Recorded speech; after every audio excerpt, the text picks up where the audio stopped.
The Osage took their name from Missouri and Osage rivers.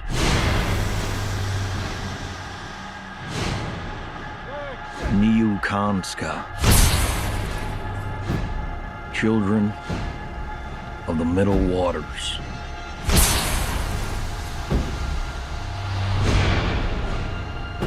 Move, said the great white father. There are many, so many hungry wolves. Can you find the wolves in this picture?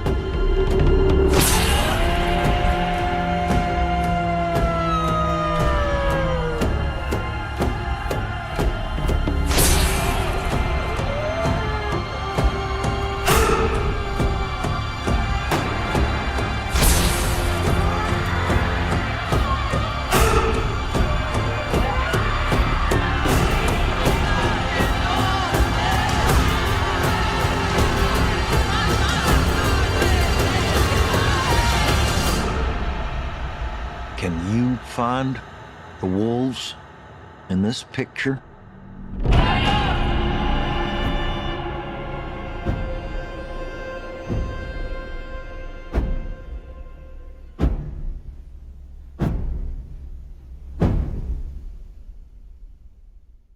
Hey everyone, welcome to this week's special Oscars bonus episode of Gaslit Nation. I am here with my dear friend Terrell Starr of the essential Black Diplomats podcast and Substack, which you can find in the show notes of this episode. Hey. Hey, how you doing? So Terrell has been waking up every morning this week with me being the first thing he sees, staring down at him saying, I need to talk about Killers of the Flower Moon. My soul is on fire with this movie. I waited a very long time to watch it because I read a lukewarm review about it a couple months ago, and I just thought it was Oscar bait. You know what I mean? I just thought it was just like another, like I'm trying to win an Oscar for Leo movie, Leo DiCaprio. And so I skipped this one. And ever since I watched it twice, it's a 3.5-hour movie, which goes by so fast. It's full of tension. It's extraordinarily powerful. Watching it 2 nights in a row back to back is such a tribute to the genius of this movie. And my soul is on absolute fire to talk about it, including the genocidal history that is even worse than, of course, than what is depicted in this film. And Terrell and I are going to talk all about that because as we were watching it, like our jaws were dropping on the floor. We were making so many comments about what's going on today in the world. As soon as the movie finished, I looked at him like, we're recording a podcast about this. And now here we are. And I want to remind everyone in this spirit, there's going to be a make art workshop for our community on Thursday, April 11 at 7 p.m. Eastern, where I'm going to get together with all of you, update you on where my projects are, answer any questions you may have about your art projects, whatever they are, whatever stage they're in, if you're starting out, if you're chugging along, or if you're stuck. I can answer questions, of course, about the creative process, the business side of things, whatever is on your mind. No question is quote unquote stupid. My superpower is asking dumb questions. That's how I've gotten to where I am today and knowing how to put one foot in front of the other to get my projects out in the world. So come to that. That's Thursday, April 11, 7 p.m. Eastern. Look for how to get a ticket to that in the show notes of this episode. It is a follow-up to the Make Art workshop I released back in November for our Patreon community, which shared my secret hot sauce on how to write a first draft of a screenplay, which reads like a third draft that has depth and soul to it and really shows the actors that you need to make your film that these are characters with depth that will set their souls on fire. So you can look out for that November 2023 workshop in the show notes of this episode. It's so important to make art today. It is how we free our minds. It is how we empower our imaginations. It is how we see the unseen. It is how we know that another world is possible and we envision it. Artists are real. Artists are powerful. Artists are dangerous. That's why they hate the artists. The fascists hate the artists. It's all independent, nonconformist thinking, which we desperately need today. So even the process, even the exercise, even the curiosity of making art will protect you for what we're up against. And I am a testament to that. My self-care is my art projects. And one thing I want to say about Killers of the Flower Moon, yes, it is a film about probably the darkest genocide in world history. The genocide of Native Americans, of indigenous people in North America, was so vast that it literally changed the Earth's temperature. We'll link to the research into that in the show notes, just so you believe me, because that actually did happen. Cultures, ancient cultures, proud cultures, full of dignity, full of beautiful, inspiring, earth first, nature first. Earth is a cradle. Mother protects us. Mother provides for us. Nature is central. Nature is what keeps us whole and safe. All of those ancient traditions and practices were completely targeted. I don't want to say destroyed, because they continue to this day because they're unbreakable. They're eternal. But they were attacked by growth for the sake of growth, white man capitalism from Europe. Okay. And Mother Earth, planet Earth, has been suffering under that ever since. And we, in our grind, feed the capitalist hyper machinery, sending urgent emails that aren't actually urgent all the time, checking your phone all the damn time, always being on call all the damn time, are suffering from that. It's where our loneliness syndrome is coming from. It's where our obesity syndrome is coming from, and so many dysfunctions. It separates families because you have the parents working all the time and not spending quality time with their kids, both parents, all right? Don't put it on the mother. Do not put it on the mother. So I want to just say that one of the reasons why I cannot stop thinking about Killers of the Flower Moon, a film that you might be hesitant to see because you might not want to be depressed, because the news is depressing and grim as it is. And a lot of people are hesitant to watch this film because of that. I assure you, one of the reasons I am so grateful and walking on sunshine over the existence of this powerful film is because it achieves what I would love to achieve with my own work, which is it shows you a mirror of human cruelty that persists today, but it does it in such a gorgeous way that you're pulled in. It sort of follows the Hitchcock approach, where Alfred Hitchcock's films are beautiful, suspenseful, but there's that underlying threat and gore and danger, where Hitchcock practiced deliberately this way of doing thriller films by showing you the rope, showing you the knife, but not showing you the gruesome parts. And it added to the suspense. So there's sort of a Hitchcock quality to Killers of the Flower Moon, which pulls you in. So don't be afraid to see it. Killers of the Flower Moon is a crime thriller, and the crime is genocide. That's how you should think of it. It's just so layered and deep, and the history is even deeper. So one of the things I know that I was put on this earth to do, I cannot run from it. It is who I am.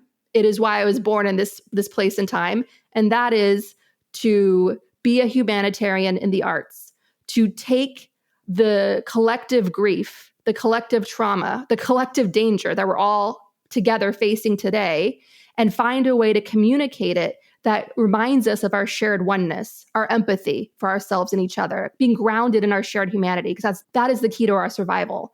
And so as an artist, that's what I'm always driven to understand on how to do, to use my voice to the fullest.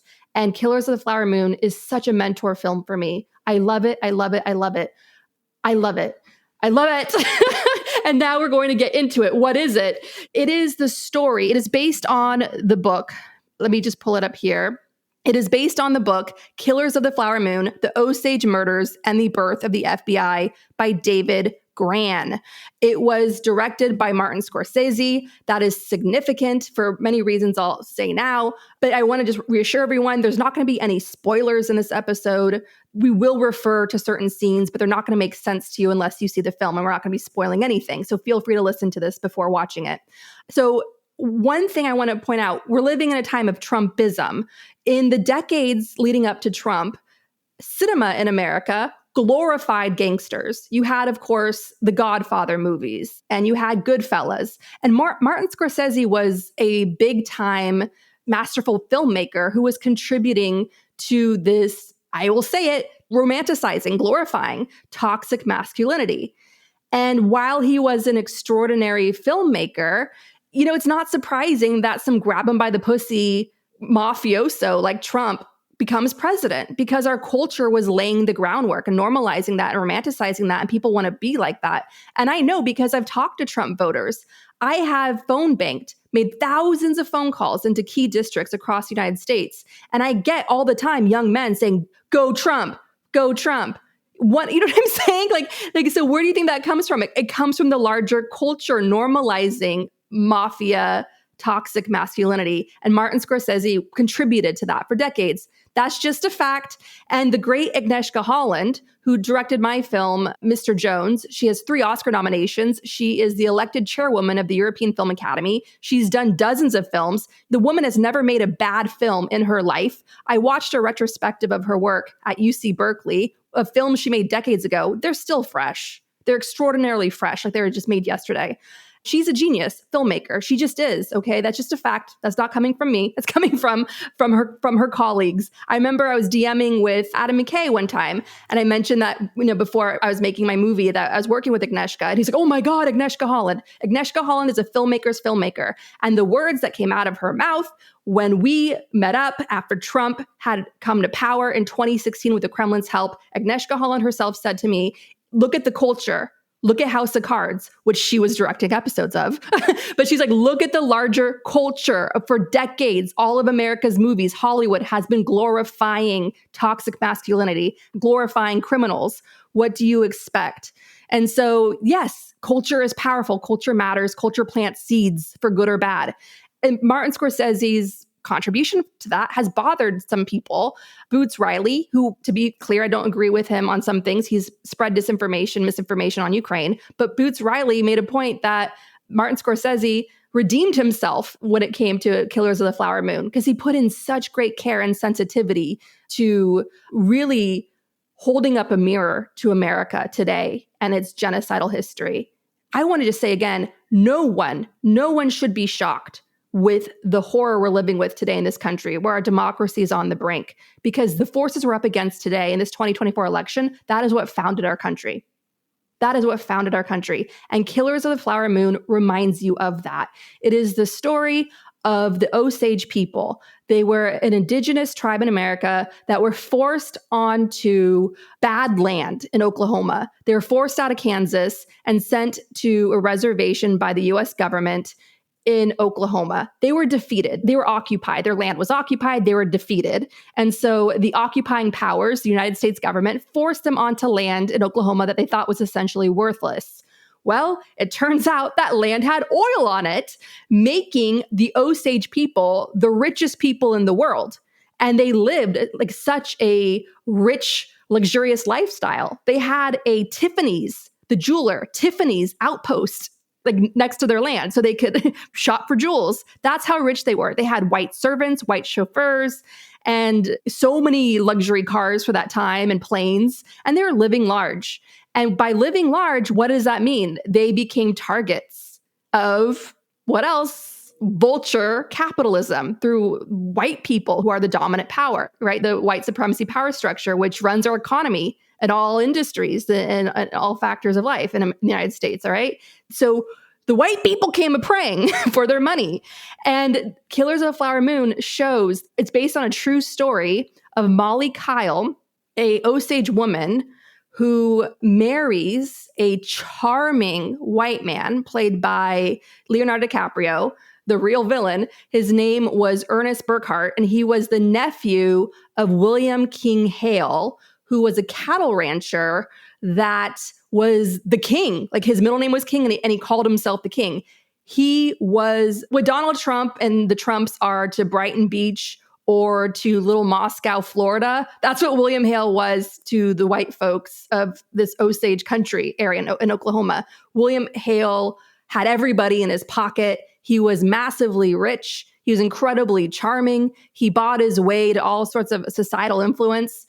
And he had his nephew, Ernest, willingly, eagerly marry an Osage woman, Molly Kyle, in order to then kill off her family gradually over a number of years.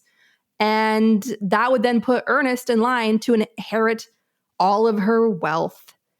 And this was not a one-off thing. The entire white establishment in the area was in on it.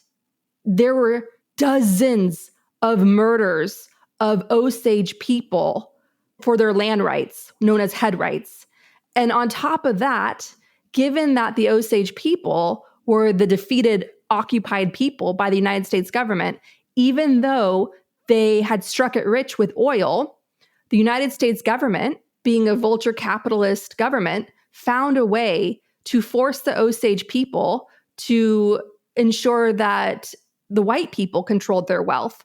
So you see in the film Molly Kyle having to go to a white man for permission to spend money because she was deemed incompetent. What they did was they said that the Osage people, many of them were incompetent. They couldn't be trusted to spend their own money, so we had to spend it for them. And what do you think the white so-called caretakers of the Osage people did with the Osage people's money?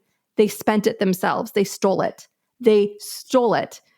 And so if you're familiar with the work of the writer, Shirley Jackson, who wrote this really dark short story called The Lottery, and the novel We've Always Lived in the Castle, Shirley Jackson's work is very dark and morbid and sinister. You read it, you feel like you're trapped in a haunted house. That's what Killers of the Flower Moon feels like, where there's genocide all around.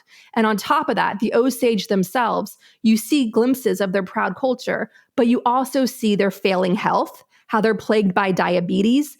And that is all part of the brutal legacy of the genocide committed against them. Because when they were conquered, when they were occupied, they were forced to give up their natural way of living. They're forced onto land they didn't know, foreign land. And they became dependent on this white man established system, meaning they would eat the white man's food, and it was full of stuff they weren't used to, and it was poisoning their bodies and giving them diabetes. And because they had lost their ancient way of life, their lifestyle became sedentary. And then on top of that, just the generations of trauma from the genocide led to an increase in alcoholism. And all these issues continue to this day, where you have, for instance, Native American women statistically being the number one highest victim in the United States for all sorts of crimes. Native American women are being preyed on today, like the highest number.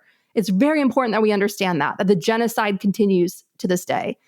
So in this film, it's just this excruciating, stomach-turning thriller of not knowing who to trust and just seeing the banality of evil, just discovering how everyone's in on it and so on.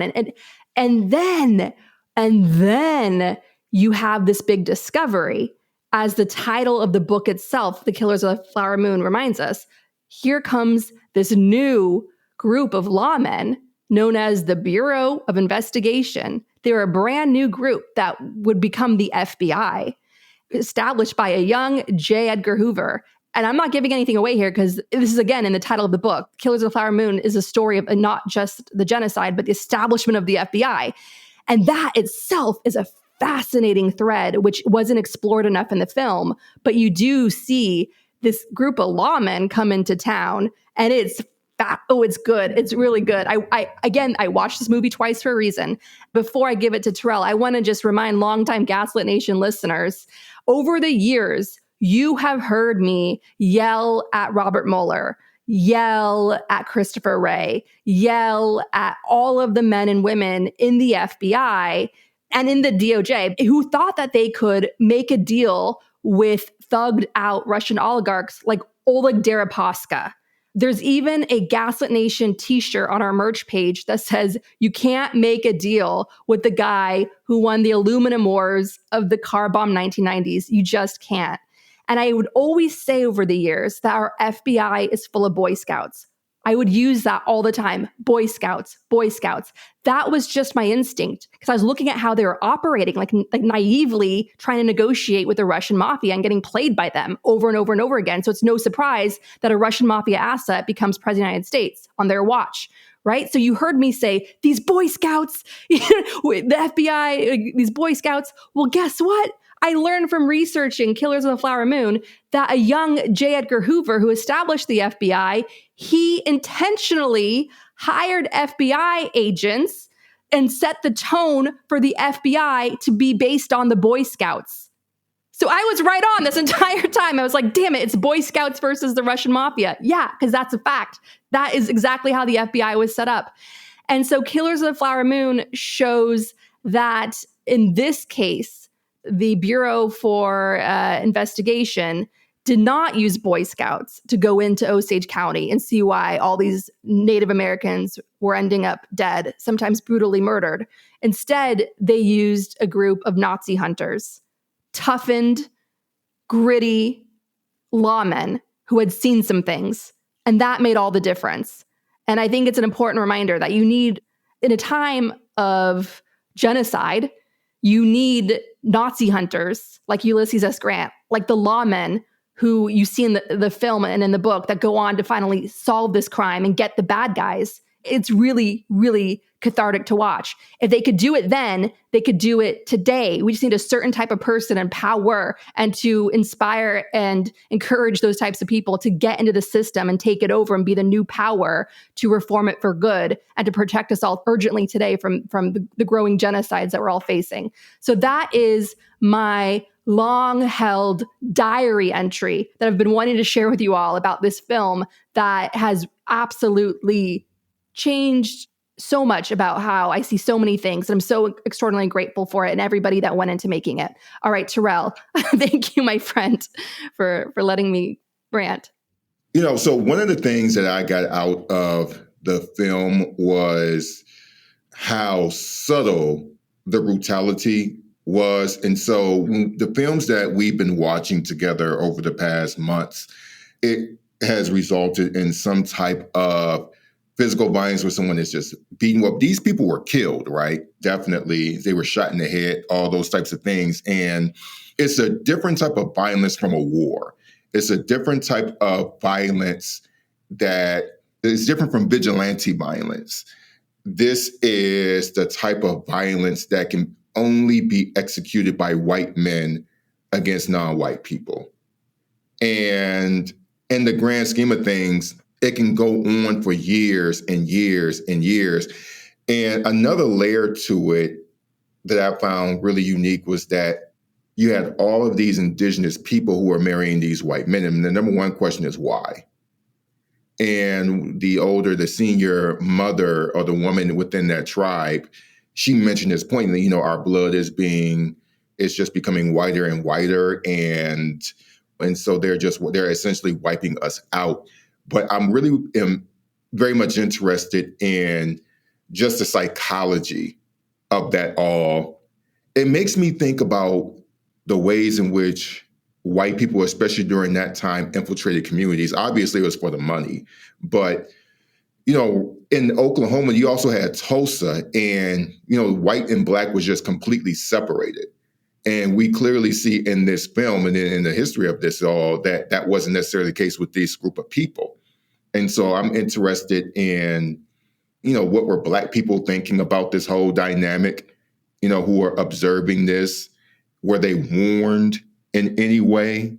But again, it just felt so subtle. And I know, again, the violence is not subtle as I'm literally saying it, but the brutality of it was just so gradual and cruel. And so you have these men who are essentially using these people as financial vessels. So they're having sexual relationships with them. They are marrying them, but did not love them, did not care about them at all. And also it makes me think about the ways in which indigenous people look now. I don't know what percentage of indigenous blood that you have to have in you in order to have benefits. Honestly, I'm not sure. But there are some indigenous folks who fit all the legal guidelines of being indigenous, but they look very white. And I've always been curious about that. And the thing about films like this, it makes you curious to do more research into our country.